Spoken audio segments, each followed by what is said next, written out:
I can remember early on when I made the commitment to God to go overseas. I remember saying, I can accept if something happens to me. I can even accept if something happens to my husband. But don't touch my children.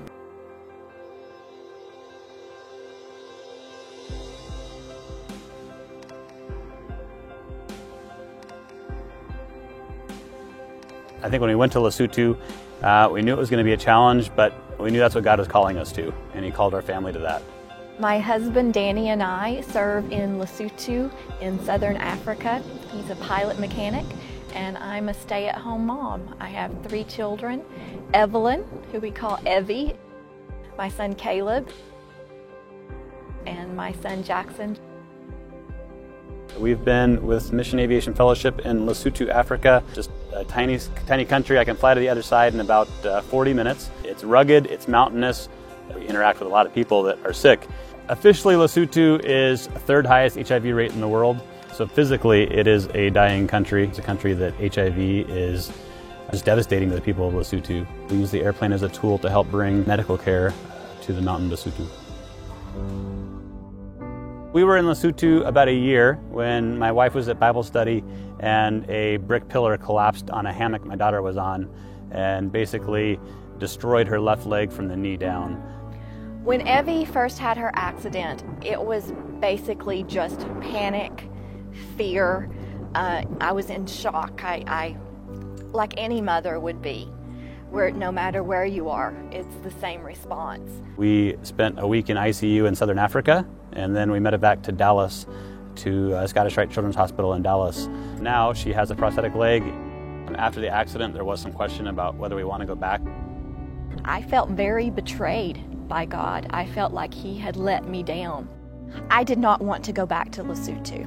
We felt God was calling us to Lesotho and to continue ministering in Lesotho, so we went back.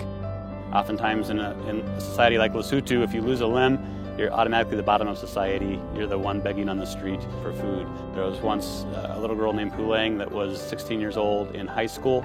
She was a child-headed household, which meant her and her sister were the only remaining family members within her family.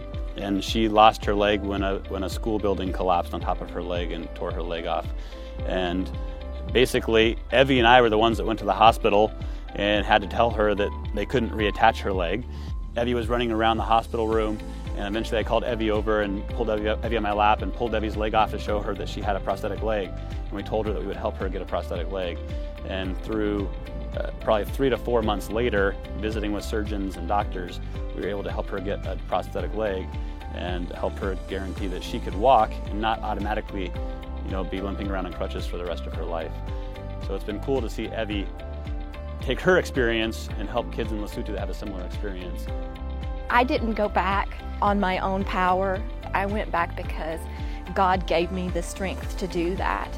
And I got to see how God used Evie in the lives of so many people in Lesotho. We've been able to take Evie to minister to a couple of other little girls who've also lost limbs due to illness or to accidents. I told God very early on, if I'm going to get over this feeling of betrayal, you will have to do it in me. And He did. He was very faithful in working in my life, and I've seen Him redeem the situation in so many ways. Just because you are a Christian and just because you are serving God doesn't mean that you are immune to the troubles in this world. The people of Lesotho, they would not be able to receive any medical care.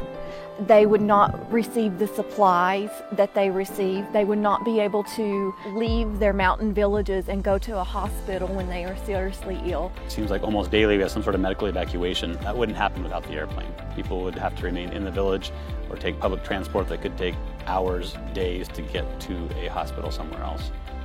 Because we care for their physical needs, we are sharing the love of Christ with them.